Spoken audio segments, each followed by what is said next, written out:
Shalom teens, gue Feni dan hari ini gue mau sharing sesuatu buat kalian. Gue ngambil judul tuh Walk with God. Nah, gue mau nanya nih ke kalian, pernah gak sih kalian ada di suatu masalah atau kalian dapetin sebuah kasus mau di sekolah, di rumah, atau di mana aja lah, tapi sebenarnya di masalah itu tuh kalian gak salah apa-apa dan kalian yang kena imbasnya gitu. Nah, satu lagi deh, ketika kalian ada dalam masalah, terus yang tadinya kalian punya teman yang baik, bisa aja kan teman itu tuh ninggalin kita. Nah, di sini kita mau belajar dari Tuhan, dari perikop Matius 26 ayat 47 sampai 56. Itu tuh nyeritain tentang Yesus yang dijadikan seorang tawanan, yang diperlakukan sebagai penjahat, dan sebenarnya kita juga punya seorang yang gak akan pernah ninggalin kita saat kita punya masalah. Yuk sama-sama kita belajar dari firman Tuhan yang bakal gue bawain hari ini. Nah, di sini gue punya 3 poin. Yang pertama tuh haknya yang besar terhadap kuasa Bapaknya. Di sini Tuhan tuh ngomong kalau aku dapat berdoa kepada Bapakku dan Ia akan mengirimkan bantuan kepadaku dari kediamannya. Nah, dari tulisan ini kita tuh belajar jika kita tidak bisa berbuat apa-apa lagi, kita bisa meminta bantuan kepada Tuhan. Di sini gue mau ngasih tahu dengan cara apa sih kita meminta ke Tuhan.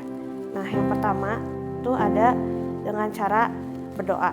Dengan berdoa kita bisa berkomunikasi sesuai dengan hati kita masing-masing ke Tuhan.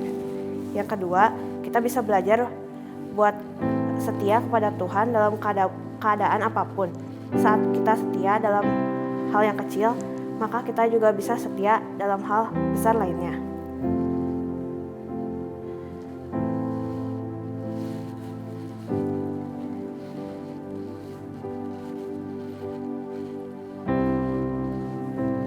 Seperti diceritain di Alkitab di dalam Matius yang pasal 26 tentang Tuhan Yesus ditangkap, janganlah kita seperti muridnya yang meninggalkan Yesus hanya karena hal yang belum jelas kebenarannya. Padahal itu tuh mereka udah berjanji bakal gak ninggalin Tuhan dalam keadaan apapun.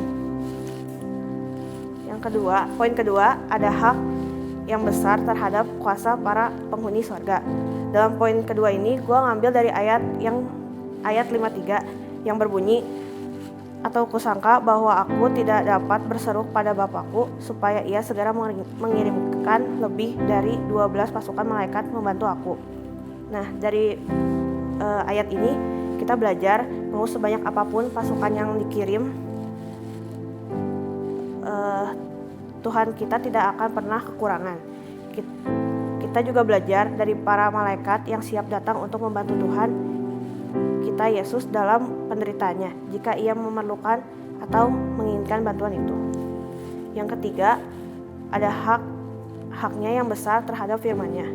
Dalam poin ini gue mau ngambil dari ayat ke-56 yang berbunyi, akan tetapi semua ini terjadi supaya kitab-kitab para nabi digenapi, kemudian semua murid meninggalkannya dan melahirkan diri.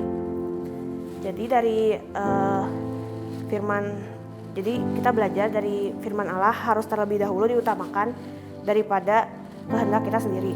Dan dalam menghadapi kesukaran, kita juga harus mengutamakan firman dan kehendak Allah yang akan terjadi pada kita.